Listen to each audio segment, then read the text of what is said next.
Hello friends, welcome to our channel. நீங்க லைஃப்ல நான் ஐடி படிக்கணுமா, நான் இன்ஜினியரிங் எடுக்கணுமா, இல்ல நான் டாக்டர் ஆகணுமா, இல்ல நான் ஆண்டர்பிரினர் ஆகணுமான்னு சொல்லிட்டு நிறைய விஷயம் கன்ஃபியூஷன்ல இருக்கிறீங்களா? இல்ல நீங்க இதுல ஏதோ ஒரு ஃபீல்ட்ல இருக்கிறீங்க, ஏதோ ஒரு ஃபீல்ட்ல இருந்து ஏதோ ஒன்று பண்ணிட்டு இருக்கீங்க. பட் ஆனா நான் இந்த ஃபீல்ட் எடுக்காம இந்த ஃபீல்ட் எடுத்திருந்தேன்னா கரெக்டா இருக்கும்னு நினைக்கிறீங்களா? இல்ல நான் எங்க இருக்கிறேனே தெரியல, பட் ஆனா எனக்கு நிறைய பண்ணணும்னு தோணுது. ஆனா எது பண்றதுனே தெரியல, எதுவுமே என்னால பண்ண முடியல. அப்படி இருக்கிறீங்களா? அப்படி இந்த 3 கேட்டகரியில இருந்தா இந்த வீடியோ உங்களுக்கு தான். ஏன்னா நானும் இதே மாதிரி கேட்டகரியில இருந்தவன் தான். சோ சிம்பிளா சொல்லணும்னா 2 டேஸ் பிஃபோர் நான் ஒரு காலேஜ்ல ஒரு கோர்ஸ் அட்டெண்ட் பண்ணிட்டு இருந்தேன். அப்ப நான் அட்டெண்ட் பண்ணும்போது எனக்கு ஒரு மிட் டைம்ல எனக்கு ஒரு டவுட். நம்ம லைஃப்ல எங்க இருக்கிறோம், நமக்கு என்ன பண்ணணும் அப்படின்னு சொல்லிட்டு ஒரு கொஸ்டின் ரிசர்ச். நான் டைரி எடுக்கிறது எனக்கு என்ன ஆகணும் எழுதும்போது எனக்கு நான் ஒரு பெரிய இன்வெஸ்டர் வாரன் பஃபெட் மாதிரி ஆகணும். நான் ஒரு பெரிய ஆண்டர்பிரினர் எலான் மஸ்க் மாதிரி ஆகணும். நான் ஒரு பெரிய யூடியூபர் சந்தீப் மகேஸ்வரி, மதன் கௌரி இவங்க மாதிரி ஆகணும். நான் ஒரு பெரிய கிரிக்கெட்ல பெரிய பிளேயர் மாதிரி ஆகணும். எனக்கு என்னோட லிமிடேஷன்ஸே இல்லாம என்னெல்லாம் தோணுதோ அத்தனை விஷயம் எழுதிட்டேன். எழுதுன கடைசியில எனக்கு இன்னுமே தீரல, நான் என்னதான் ஆக போறேன், இத்தனை எழுதிட்டேன், இதுல எதுதான் நான் எனக்கு பேஷன் இருக்கு, எதுதான் நான் பண்ண போறேன் அப்படின்னு சொல்லிட்டு நான் ரொம்ப கன்ஃபியூஷன் இருந்தேன்.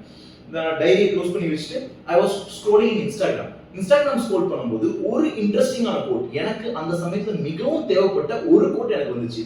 அந்த கோட் வந்த கடைசியில நான் என்டையரா மத்த எல்லா விஷயத்தையும் ஸ்ட்ரைக் பண்ணி நம்ம யூடியூப் மட்டும் இப்ப பண்ணா போது, வேற எதுவும் வேண்டாம், மத்த எல்லா ஐடியாஸும் விட்டுறலாம்னு சொல்லி எல்லாத்தையும் கேன்சல் பண்ணிட்டேன். அப்படி என்ன கோட் நான் பார்த்திருப்பேன்? இந்த வீடியோ பாஸ் வச்சுட்டு கீழே நீங்க கமெண்ட்ல போடுங்க, நான் அப்படியே அந்த கோட் என்னவா இருக்கும்.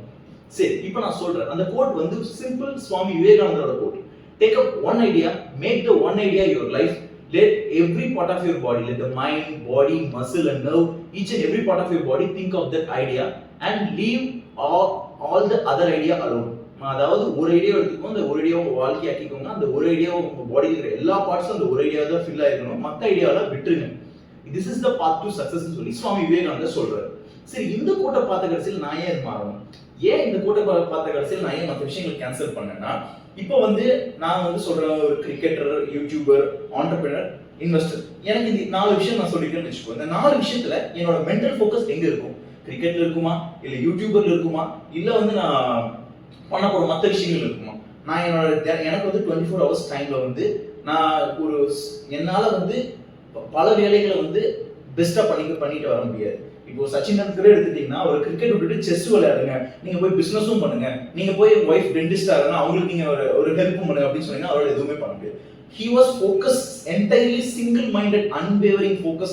கிரிக்கெட்ல மட்டும் கொடுத்தாரு, அதங்காட்டி அவர் மாஸ்டர் பிளாஸ்டர்ங்கிற பட்டத்துக்கே வந்தார். ஸோ சிம்பிள், எல்லா சக்சஸ்ஃபுல் பீப்புள் நீங்க யாரை வேணா எடுத்துக்கோங்க, Virat Kohli, Vijay, DMart owner Radhakrishnan Damani, Bill Gates, இவங்க எல்லாருமே சிங்கிள் மைண்டட் ஃபோக்கஸா இருந்தாங்க.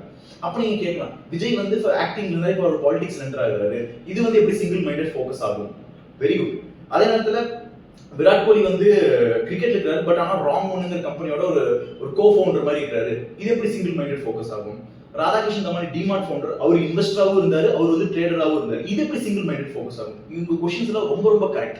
பட் ஆனா ஃபர்ஸ்ட் நம்ம விஜய்ல இருந்து போவோம். விஜய் சார் அவரு ஃபர்ஸ்ட் ஒரு ஆக்டரா, ஒரு சின்ன ஒரு ஆக்டரா கெரியர் ஸ்டார்ட் பண்ணி இன்னைக்கு ஒரு மூவிக்கு பல க்ரோர்ஸ்ல salary வாங்கிட்டு டாப் ஆக்டர், அதாவது அந்த ஃபீல்ட்லயே டாப் மோஸ்ட் ஆக்டர் அவர் வந்துட்டாரு. அதாவது இதுக்கு மேல அவர் அடையறதுக்கு எந்த ஒரு பட்டமும் இல்லைன்னு தெரிஞ்சிருச்சு. சோ இந்த ஃபீல்ட அவர் ஃபுல்லா மாஸ்டரி பண்ணி முடிச்சிட்டு, சரி இது போதும்னு சொல்லி நெக்ஸ்ட் போறதா politics. So he doesn't do both at a time. இத முடிச்சிட்டு இப்போ ஒரு நெக்ஸ்ட் என்டர் பாலிடிக்ஸ். செகண்ட் பார்த்தோம்னா விராட் கோலி லாங் ஒன் அந்த கம்பெனில அவர் நடத்துறது கிடையாது. he is just எப்படி ஒரு இன்வெஸ்டர் பணம் கொடுப்பாரு, அது மத்தவங்க நடத்துவாங்க, அந்த மாதிரி தான். his entire focus is only in cricket. Retire ஆகிறதுக்கு கிரிக்கெட் தவிர மத்த எந்த விஷயத்தையும் அவர் ஃபோக்கஸ் பண்ண மாட்டாரு. his ஜிம், அவங்களோட ஒர்க் அவுட்ஸ், அவங்களோட training, each and every training session, Virat Kohli each and every training செஷன்ல ஏதோ ஒரு இம்ப்ரூவ்மெண்ட் பண்ணணும்னு நினைப்பாராமா. That's only is dedicated to cricket. Maybe cricket விட்ட கடைசியில ஒரு மேல மாறலாம், ஆனா but now he is entirely focusing on cricket. Radhakrishnan தமானியோட கேஸ் இன்னுமே ரொம்ப இன்ட்ரெஸ்டிங் ஆனது. டிமார்ட்டோட ஃபவுண்டரா இருக்காரு, பட் ஆனா அவர் ரொம்ப ஸ்டார்ட் பண்ணது தெரியுமா? ரொம்ப ஏழ்மையான ஃபேமிலில இருந்து ட்ரேடிங்ல தான் ஸ்டார்ட் பண்ணாரு. ட்ரேடிங் லைஃப் ஸ்டார்ட் பண்ணும்போது வேற எதுவுமே இல்லை, மணிக்கணக்கான நேரம் அந்த ட்ரேடிங், அந்த பாம்பே ரிங்ல உட்கார்ந்து பாப்பாரு எப்படி பண்றாங்க, எப்படி தோக்குறாங்க, எப்படி ஜெயிக்கிறாங்க, இதுல இருக்கிற கிரீட் ஃபியர் எப்படின்னு சொல்லி ஃபர்ஸ்ட் ட்ரேடிங் மாஸ்டரி பண்ணாரு.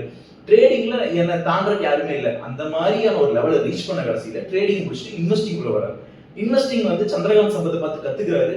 அது இன்வெஸ்டிங்லயே டாப் லெவல், இந்தியாவோட டாப் மோஸ்ட் வேல்யூ இன்வெஸ்டர் ஆன கடைசியில இதுக்கு மேல ஒண்ணுமே இல்லைன்னு தெரிஞ்ச கடைசியில இன்வெஸ்டிங்ல சம்பாதிச்ச பணத்தை வச்சு he is moving to business. Business எடுத்தோடனே ஆஹா ஓஹோன்னு பண்ணாம சின்ன சின்னதா கடையில ஆரம்பிச்சு அங்கிருந்து கத்துக்கிட்டு அப்னா பஜார்ல ஒரு பிரான்ச்சைசில ஆரம்பிச்சு இன்னைக்கு டிமார்ட், அதாவது இந்தியால எந்த இடத்துக்கு போனீங்கன்னா கண்டிப்பா ஒரு டிமார்ட் பார்க்கலாம், அந்த மாதிரியான ஒரு லெவலுக்கு வந்திருக்காரு ராதாகிருஷ்ணன் ராமன். சோ இப்படிப்பட்டவங்களே வந்து single thing, one small thing இப்ப என்ன பண்ண முடியும் அதை பத்தி தான் ஃபோக்கஸ் பண்றாங்க. ஆனா நம்ம இதை பண்ணணும் அதை பண்ணணும் இதை பண்ணணும் அதை பண்ணணும் நம்ம மென்டல் எனர்ஜி வந்து செதற விட்டுட்டு இருக்கோம். ஸோ செதற விடும்போது நம்மளால எதுவுமே உருப்படியா பண்ண முடியாது. ஸோ நம்ம இப்ப என்ன பண்ணணும்னா நம்மளோட மத்த ஐடியாஸ் எல்லாத்தையுமே நம்ம லீவ் பண்ணணும். கொஞ்சம் கஷ்டமான சாக்ரிஃபைஸ் தான், பட் ஆனா மத்த எல்லா ஐடியாஸும் டிசால்வ் பண்ணணும். ஒரே ஒரு idea, just as one simple idea, அந்த ஐடியால மட்டும் உங்களோட 200% ஆஃப் யுவர் மென்டல் எனர்ஜி அங்க மட்டும் கொட்டுங்க. கண்டிப்பா அது நம்ம நேச்சரோட விதிப்படி எப்படி ஒரு விதை போட்டு நம்ம தண்ணி ஊத்தணும்னா மரம் வளரும்னு சொல்லுவாங்களோ அந்த மாதிரி நீங்க ஒரே ஒரு விதை போட்டு அந்த ஒரே ஒரு விதைக்கு மட்டும் தண்ணி ஊத்திக்கிட்டே இருங்க.